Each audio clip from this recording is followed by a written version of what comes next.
ناظرین و حاضرین، جیسا کہ آپ حضرات نے سب اسکالر سے گفتگو سنی ہے اور سب نے الحمدللہ بہت ہی خوبصورتی کے ساتھ اپنے ٹاپک کو بیان کیا ہے، اور جو بھی شبہات تھے اور جو بھی حقائق تھے ان کو بیان کیا ہے، اور ابھی انشاءاللہ سلسلہ چلتا رہے گا، کیونکہ میری یہ کتاب جو اردو میں نے لکھی تھی تو اس کا انگلش ٹرانسلیشن بھی مکمل ہو چکا ہے، تو انشاءاللہ اب اس کو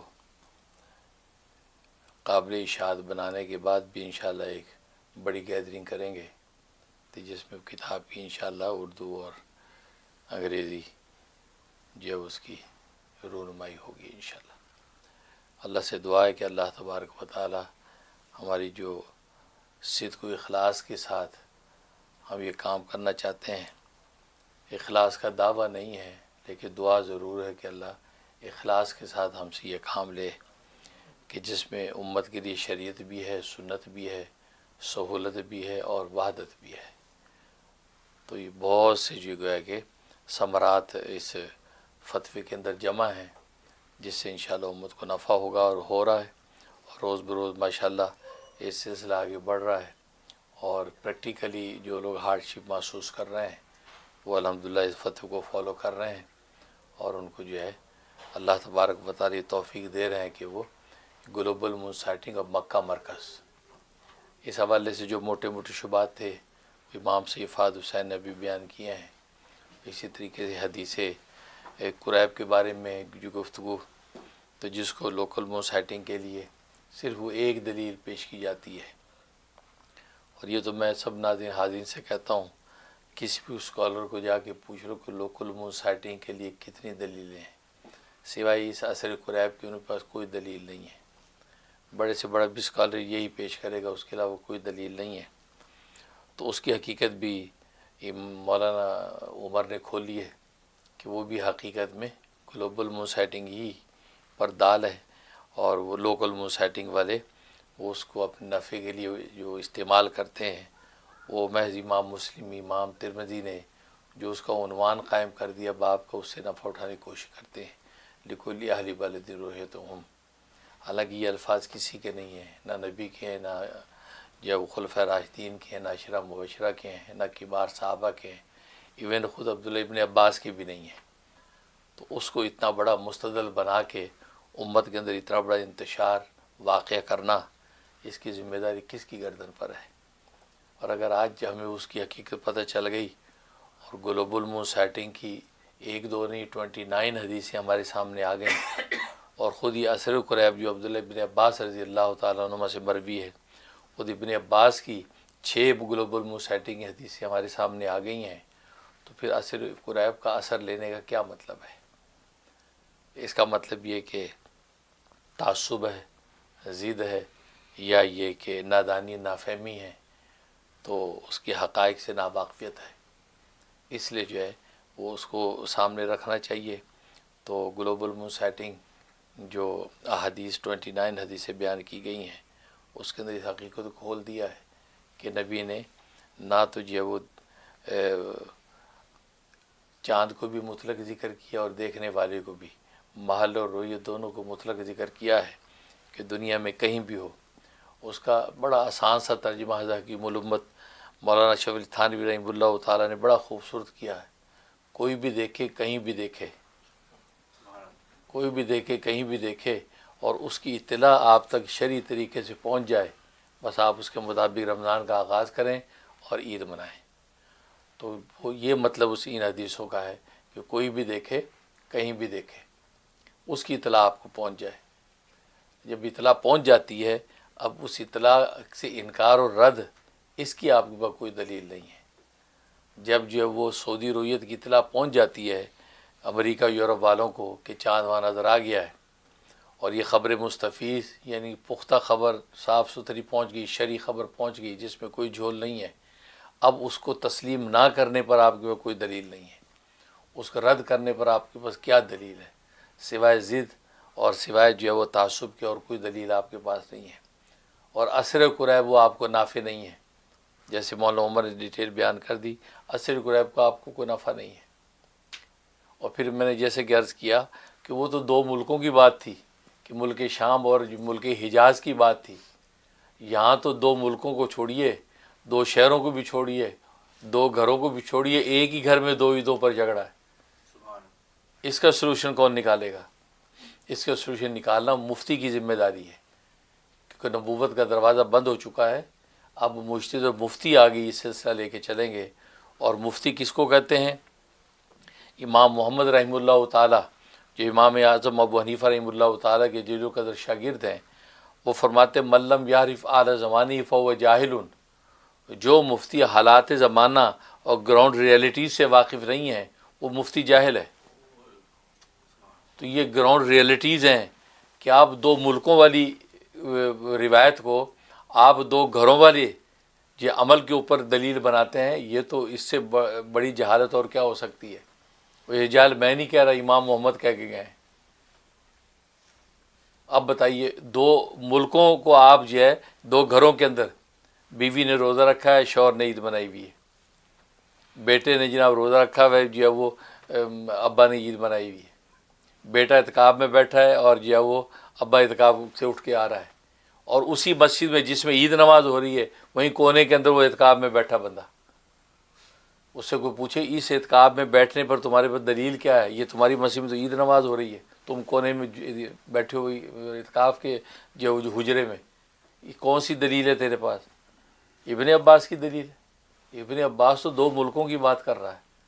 ایک پورے ملک کے اندر عید منائی جا رہی ہے، ایک دوسرے پورے ملک میں عید نہیں منائی جا رہی. تو پاکستان والے اگر سعودیہ سے اختلاف کرتے ہیں کہ پورے پاکستان میں ہم عید کر رہے ہیں، سعودیہ والے کر رہے ہیں، وہ تو عصر قریب پیش کریں تو کامن سینس ہے کہ ہاں بھئی عصر قریب ان کو نفع دے سکتا ہے کہ عصر قریب میں ملک شام میں عید منائی جا رہی تھی، مثلا وہاں روزہ تھا یہاں روزہ نہیں تھا. ٹھیک ہے، تو ٹھیک ہے، پاکستان کے علماء کہہ سکتے جی عصر قریب ہمارا مستدل ہے، دو ملکوں کی بات ہے. لیکن آپ تو دو گھروں پہ آ گئے ہیں، دو شہروں کے اندر. ایک نیو یارک کے اندر دو عیدیں ہو رہی ہیں اور پھر ایک گھر کے اندر یہ صورتحال پیش ہے.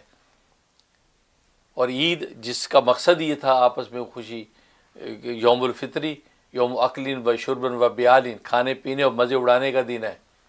ہوتا یہ کہ عید کر کے گھر آیا، بیگم بیٹھی ہے کہ کیا میرا تو روزہ ہے، سوئیاں کون بنائے گا؟ ابھی پڑوسن ہی بنائے گی، اب ہم تو نہیں بنائیں گے کیونکہ انہوں نے عید کی ہوئی ہے، ہم تو عید نہیں کر رہے. یہ جوگ نہیں ہے، یہ میرے اپنے مریدوں کے اندر، میرے اپنے چاہنے والوں میں صورتحال ہے. یہ حالت ہے. اور بیویاں مجھ سے کہتی اب ہم کیا کریں حضرت، ہمارے میاں نے تو روزہ رکھا ہوا ہے، ہم کیا کریں، عید منائیں. میں نے کہا جو شریعت سنت کہتی ہے آپ اس پہ ڈٹ جائیں. شریعت سنت کے اندر لا طاعۃ لمخلوق فی معصیۃ الخالق، شریعت سنت کے اندر جو ہے وہ اللہ کے غیر کا کوئی جو اعتبار نہیں ہے.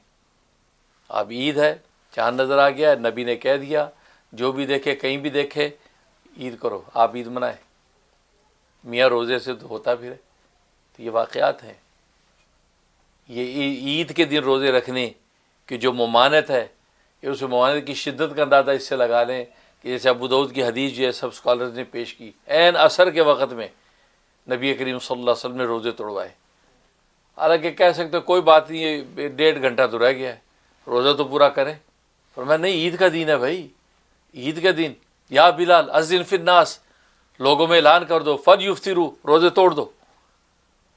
اب اس سے اس شدت کا اندازہ کہ عید کے دن روزہ کیوں؟ کہ عید کے دن کس کا روزہ ہوتا ہے؟ ابلیس کا روزہ ہوتا ہے. اب آپ بھی عید کے دن روزہ رکھ لیتے ہیں تو ابلیس کے بھائی نہیں بنے تو کیا بنے؟ اس کے پیروکار بن گئے. آپ بھی عید کے دن روزہ رکھ کے بیٹھے ہیں. اور نبی پاک صلی اللہ علیہ وسلم اتنی سختی فرمائی کہ روزے توڑ دو. حالانکہ نبی پاک صلی اللہ علیہ وسلم تو خود جب وہ خود سراپا شریعت ہیں، کچھ بھی جزیہ بیان کر سکتے تھے، کوئی بات نہیں، 1.5 گھنٹہ ہی ہے، مجبوری ہے. نہیں، عید کا دن ہے. لیکن اب عید نماز پڑھنی ہے، کہتا ہاں اب اس میں مجبوری ہے، ہیلپ لیس ہے، ٹائم نکل گیا ہے، اب وہ کل پڑھیں گے، کل چاشت کے بعد میں ہم عید کریں گے. تو کہنے کا مقصد ہے کہ اس سے یہ جو سنگینیاں، یہ جو گراؤنڈ ریئلٹیز ہے، اس کو دیکھنا یہ مفتی کا کام ہے. جو دنیا بھر میں اکابرین مفتی جو مجھے سن رہے ہیں، امریکہ یورپ میں خاص طور پہ، وہ سوچے کہ ہماری گردن پہ ذمہ داری ہے. جب میں نے اس ذمہ داری کو محسوس کیا تو میں نے اس کے اوپر کام کیا، کیوں ظاہر ہے کہ ہمارے بڑے ہمیں یہاں پر بڑا بنا کے چلے گئے کہ آپ لوگوں نے کرنا ہے بھائی. سن 2002 کی بات ہے، سن 2002 ہی ہے نا، 2001 میں یہاں شفٹ ہوا ہوں. سن 2002 میں شیخ الاسلام جب وہ اس وقت کے مفتی اعظم پاکستان مولانا مفتی تقی عثمانی صاحب وہ یہاں تشریف لائے نیو یارک میں. میں ان کا شاگرد ہوں، میرے استاد ہیں. تو وہ یہاں آئے، ہم پھر ان سے ملے، ہم یہاں کے سب مفتیانوں سے ملے. تو ان سے بھی مختلف سوالات کرنے لگے. تو انہوں نے فرمایا کہ بھائی یہ اب یہاں کے مسئلے بھی ہم ہی حل کریں. تم لوگوں کو پڑھا لکھا کہ ہم نے جو دنیا میں پھیلا دیا، اب تم لوگ کرو یہ ذمہ داری پوری. ہم نے کہا جی کیسے کریں، ہمارا تو کوئی وہ ہے ہی نہیں، کس سے پوچھیں. کہتا ہمیں وہاں لوگ پوچھتے ہیں، امریکہ کینیڈا کے لوگ وہاں کالیں کرتے ہیں، وہاں کرتے ہیں، اب ہم ہی کریں گے، تم لوگ کس کام. میں کہا حضرت آپ بھی کریں، پھر کیا کرنا ہے. فرمایا تم مفتی آ جاؤ، اکٹھے ہو جاؤ، تم لوگوں کا میں پورا ایک بورڈ بناتا ہوں. اور حضرت کے ساتھ مفتی اعظم بحرین مفتی نظام یعقوبی ساتھ تھے. اور یہ دونوں حضرات آئے ہوئے تھے HSBC بینک کے سلسلے میں. یہاں پر HSBC بینک کی یہاں پر شری ونڈوز کی کھول رہی تھی، اس کے لیے آئے تھے. تو آج تک مجھے یاد ہے، اور باقی مفتیان کو بھی یاد ہوگا جو شریک ہوئے ہیں. اور یہ جو ہے وہ فلشنگ مسلم سینٹر کے آفس کے اندر ہم بیٹھے ہیں نیو یارک میں. اور غالب اس وقت کے جو ریلیجس ڈائریکٹر تھے وہ شیروانی صاحب تھے، پتہ نہیں کیا نام تھا ان کا، شیروانی صاحب. تو ٹیبل پہ بیٹھے ہیں. تو حضرت نے کہا کہ کاغذ قلم لاؤ. متقی عثمانی صاحب کی بات سنا رہا ہوں، حضرت بھی حیات ہیں اس وقت ماشاءاللہ. تو کاغذ قلم لاؤ، تو کاپی لائی، قلم دیا. تو مجھے قلم دیا، کاغذ دیا، مجھے کہا کہ مولانا منیر صاحب آپ لکھیں. اب حضرت بتاتے جاتے تھے، میں لکھتا جاتا تھا. حضرت نے اس کو بورڈ پورا تیار کیا مفتیوں کا، کہا کہ یہ پورا یہاں کا پورا بورڈ میں نارتھ امریکہ کا بنا رہا ہوں. اور امیر کے اوپر نام کس کا لکھو؟ مجھے کہا میں اپنا نام لکھو. تو حضرت میں کہ ہاں امیر تم امیر ہو سب مفتیان کے، آپ آگے اپنا نام لکھو. اور آگے پورے پھر سب کے نام لکھا، نائب امیر کون جی فلاں، سیکٹری کون جی فلاں، ناظم کون، پورا حضرت نے میں نے اپنے ہاتھ سے لکھا سارا. اور حضرت نے لے کے اس کے پیچھے سائن کیے. اور نظام یعقوبی سے کہا آپ بھی سائن کر دیں. نظام یعقوبی نے سائن کیے. وہ لیٹر آج بھی یاروں کے پاس ہوگا. یار اگر مجھے دیکھ رہے ہیں، یار دے دو سانو لیٹر، دنیا امت کو دکھاؤ وہ لیٹر. یار اب بتاؤ، اب حضرت جو ہے مجھے امیر بنا کے گئے، تو میں اپنی گردن پہ یہ ذمہ داری محسوس نہیں کروں گا کہ یار یہ امت میں 3 عید، 2009 میں 3 عیدیں ہوئی تھیں اس امریکہ میں. اور گھروں کے اندر ینگسٹر ماں باپ سے لڑ رہے تھے کہ یار پاپا یہ دس از اسلام، وٹ از اسلام. اس وقت آپ کو پتہ ہے غالباً بش کا زمانہ تھا، کس کا تھا، تو اسلامی کا لیے بڑا یہ جو چیزیں چل رہی تھی، اور عراق کی جنگیں اور یہ وہ بہت کچھ تھا. کہتے دس از اسلام، ہیپینیس میں بھی ایک نہیں ہے، کیا اسلام. روز ایک ہنگامہ تھا. اور 2009 میں 3 عیدیں ہوئیں. اس وقت پھر مجھے یہ خیال ہے کہ یار ہمارے بزرگ تو ہمیں ذمہ داری لگا گئے ہیں، تو برا اس پہ کام کرنا چاہیے. آخر کیا وجہ، کیا نبی پاک صلی اللہ علیہ وسلم اسی طرح ہی کہا کہ بھئی یہی میکانزم ہے، بھائی 2-3 عیدیں ہی بس، اگر یہ ہوگا تو چلو اسی کو دلائل سے پیش کریں گے. تو پھر میں جب کتابیں پھروئی تو میں حیران ہو گیا. اللہ اکبر، نبی کریم صلی اللہ علیہ وسلم 29 حدیثیں، گلوبل مون سائٹنگ. اور پھر تمام جمہور فقہا، امام اعظم ابو حنیفہ، امام مالک، امام احمد بن حنبل، فرمایا گلوبل مون سائٹنگ. ایک امام شافعی نے اپنے دور میں لوکل مون سائٹنگ کا اہتمام کیا، وہ اس وجہ سے کہ ذرائع مواصلات نہیں تھے، ادھر کی خبر ادھر نہیں جا سکتی تھی. پرانا زمانہ تو انہوں نے کہا بھی اپنا اپنا چاند دے کے کر لیا کرو. انہوں نے بھی کچھ عرصہ اپنا وہ کیا اپنے زمانے. ان کے بعد کے جتنے فقہا، علامہ دارمی، علامہ طبی، علامہ خالد الرملی، سارے فقہا جو ہے متأخر شافعی، سب گلوبل مون سائٹنگ. صرف امام شافعی اپنے دور میں بس، اس کے بعد کے شوافع بھی گلوبل مون سائٹنگ. ایک آدمی، ساری فقہ کے لوگ. یار کوئی بات ہے نا، یہی بندہ سوچے کہ سارے ایک طرف. پھر آگے آ جائیں، آگے فقہ کے بعد مسلک بن گئے، بریلوی، اہل حدیث، دیوبندی. تو جب دیکھا تو حیران ہو گیا کہ سارے ہمارے اکابرین دیوبند گلوبل مون سیٹنگ، اور بریلوی سارے گلوبل مون سیٹنگ، اہل حدیث گلوبل مون سیٹنگ، اور وہ تو مکہ مرکز، ہر آدمی مکہ مکہ مکہ کی بات کر رہا ہے۔ حضرت حکیم الامت تھانوی رحمۃ اللہ نے فتویٰ دیا کہ مکہ مدینہ میں چاند نظر آ گیا تو ہندوستان والوں پر روزہ رکھنا فرض۔ حضرت گنگوئی نے فرما دیا مکہ میں چاند نظر آ گیا اور ہندوستان والوں کو پتہ نہیں لگا، اور آخر رمضان میں ان کو پتہ چلا کہ وہ چاند تو وہاں نظر آ گیا تھا، ہم نے تو ایک دن بعد روزہ رکھا ہے۔ تو حضرت کوکب الدری میں لکھا کہ ہندوستان والے عید مکہ کے مطابق منائیں اور ایک دن کے روزے کی قضا بعد میں کر لیں۔ یار یہ اس کا مطلب ہم نے اپنے اکابر کو بھی نہیں سمجھا۔ وہ اکابر کا نام لیتے ہیں، ان کی جو ہے وہ کہتے ہیں ان کو مانتے ہیں، ان کی نہیں مانتے، ان کو مانتے ہیں ہمارے اکابر کو، ان کی مانتے نہیں ہیں، وہ کہہ کے گئے۔ پھر مفتی اعظم دیوبند نظام الدین اعظمی کا نظام الفتاوی موجود ہے گلوبل مون سیٹنگ۔ پھر خود دیوبند کے فتوے جو جاری ہوئے اس میں لکھا مکہ کی رویت بالکل شرعی رویت، لہٰذا اس کے مطابق جو ہے وہ برطانیہ کے لوگ کر رہے بالکل جائز۔ یہ تو زبانی میں بتا رہا ہوں کیونکہ لوگ پڑھتے نہیں نا، میری وہ کتاب میں سب لکھا ہوا ہے، حوالوں کے ساتھ لکھا ہوا ہے، کوئی یہ نہ کہہ کے جو ایسے کہہ دیا نہیں۔ تو الحمدللہ میں نے یہ کام کیا، پھر وہ فتویٰ تیار کیا، تاکہ 14 صفحات کا وہ فتویٰ تیار ہوا، اور سب سے پہلے میں نے شیخ الاسلام مولانا تقی عثمانی صاحب کو ہی بھیجا۔ انہوں نے اس کو دیکھا اور دیکھ کے اس کی زبردست تائید فرمائی، اور فرمایا کہ اتحاد امت کے لیے آپ کی کوششیں اللہ بارآور کرے۔ پورا خط میری کتاب میں چھپا ہوا ہے تاکہ کوئی پروپیگنڈا نہ کرے، سچ جھوٹ کا چھپا ہوا حضرت کا خط تاریخ کے ساتھ، اور 1432 اور 1433 کی تاریخ ہے ان کے خطوط پہ۔ تو ون خطوط آتے جاتے رہے، وہ حضرت جو وہ لکھتے رہے۔ خیر اس دوران میں خیر وہ پروپیگنڈے بھی ہوئے، ادھر کی ادھر بھی چیزیں الٹی سیدھی بھی تھوپی گئیں، لیکن پرواہ نہیں، میں لگا رہا۔ تو آج اللہ نے اس فتوے کو، وہ حضرت کی وہ دعا کہ اللہ آپ کی ان کوششوں کو بارآور کرے، تو میں 12 ہوتے دیکھ رہا ہوں۔ 99% لوگوں نے امریکہ کینیڈا میں عید منائی ہے مکہ کے مطابق، 1% وہ بھی مارجن میں اب رعایت میں مارجن دے رہا ہوں، ٹھیک ہے نا، اور وہ بھی اس لیے مارجن دے رہا ہوں، مسجدوں کا مارجن اس میں بھی، کہ 7-10 مسجدیں تھیں مثلا، لیکن ایک مسجد کے اندر اتنے لوگ نہیں تھے جتنے ہونے چاہیے تھے، کسی میں جب 15 لوگ تھے، کسی 2 صفحے، کسی 5، جہاں 10,000 کا مجمع ہوتا وہاں اگر 1,000 کا مجمع ہو تو کیا آپ اس کو مجمع کہیں گے؟ آپ کہیں گے یار 10,000 ہوتے تھے 1,000 ہے، بس ایک ہی نماز ہوئی۔ یہ حالت کیونکہ لوگوں نے الحمدللہ ایکسیپٹ کیا، جا کے انہوں نے سنڈے کو عید الفطر پڑھی۔ تو یہ حقائق ہیں۔ تو کہنے کا مقصد ہے کہ حضرت ہمیں یہ ذمہ داری دے کے گئے، الحمدللہ میں ابھی تک اسی ذمہ داری کو ذمہ سمجھ کے جو نبھا رہا ہوں۔ حضرت مولانا تقی عثمانی صاحب جو مجھے امیر بنا کے گئے پورے نارتھ امریکہ کے مفتیوں، اب یہ ان کی بڑائی تھی، مجھے انہوں نے امیر بنایا، ورنہ میں اس کا اہل نہیں ہوں۔ اب اسی کا نتیجہ یہ گلوبل مون سیٹنگ کا فتویٰ الحمدللہ اللہ تبارک و تعالیٰ نے اس کو جو ہے پذیرائی دی، اور پھر یہاں پہ ظاہر ہے کہ وہ گھر گھر کے اندر لوگوں کو آپشن ملا کہ اچھا کتنی مساجد آئیں، انہوں نے کہا اچھا ہمیں تو یہ آپشن پتہ ہی نہیں تھا، ہم تو سمجھتے تھے یہ نماز ہی نہیں ہونی، یہ تو ہمیں آپشن مل گیا، انہوں نے فوراً ہی اس کے مطابق عمل شروع کر دیا۔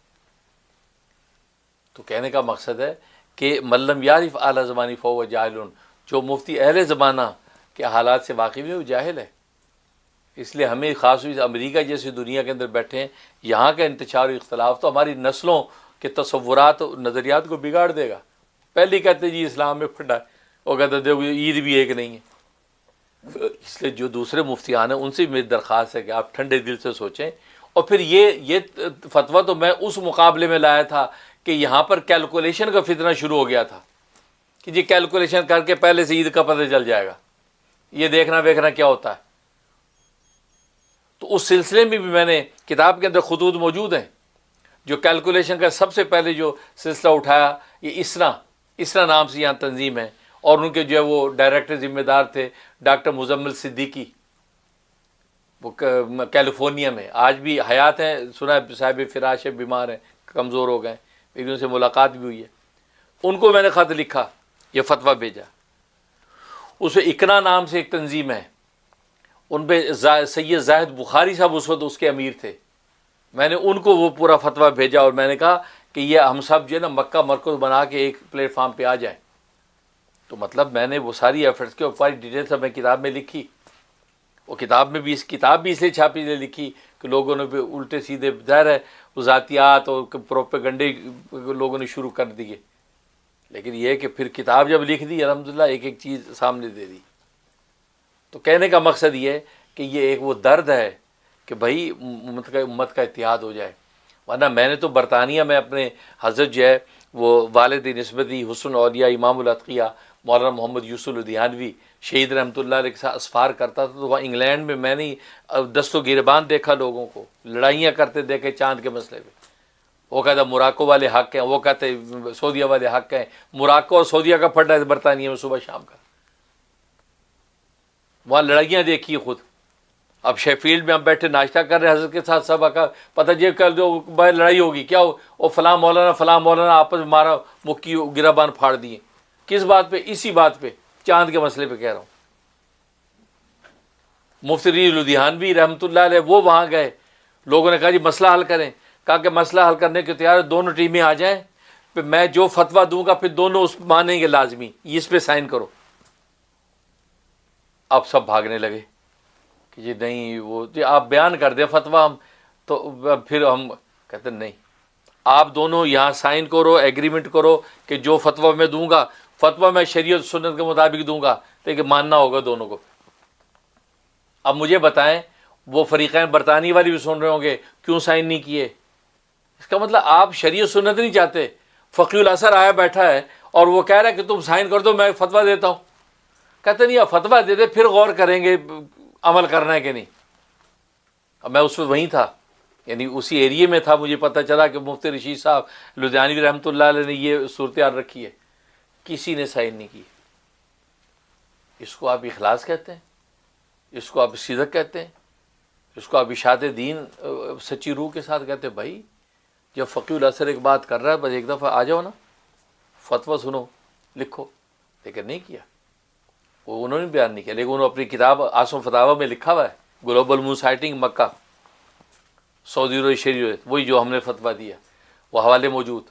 تو کہنے کا مقصد یہ ہے کہ آج کا سیشن میں نے اسی لیے کیا, یہ بچے جو ماشاءاللہ یہاں کی زبان میں چیزوں کو سمجھتے بولتے ہیں, تو ان کا ایک میں نے نمونہ رکھا ہے. انشاءاللہ مزید آگے یہ چیزیں سامنے آتی رہیں گی, خاص جب میری کتاب پرنٹ ہو جائے گی تو وہ بھی آئے گی, پھر اور بڑے پیمانے پہ انشاءاللہ اس پہ کام کریں گے. یہ کہنے کا مقصد یہ ہے کہ جو بزرگوں نے جو ذمہ داری لگائی وہ آج تک میں الحمدللہ اب افتاء بورڈ کے نام سے جو اس کو کر رہا ہوں. اس کا نام رکھا گیا تھا المجمع الفقہ الاسلامی, میرا خیال ہے یہ نام ہوگا, المجمع الفقہ الاسلامی نام رکھا تھا شمالی امریکہ. لیکن وہ خط جو ہے وہ بھی ایک کہانی ہے, اب میڈیا پہ کیا کہنا. وہ خط جو ہے وہ آج تک غائب ہے. جن ذمہ داروں کے ہاتھ گیا تھا وہ آج تک خط غائب ہے. کیوں؟ کہ اس میں شاید حضرت نے حسن زن محبت سے مجھے امیر جو بنا دیا تھا, اس لیے خط غائب ہے. باقی ان ٹائٹلوں کا کیا, اصل تو اللہ کے یہاں قبولیت ہونی چاہیے.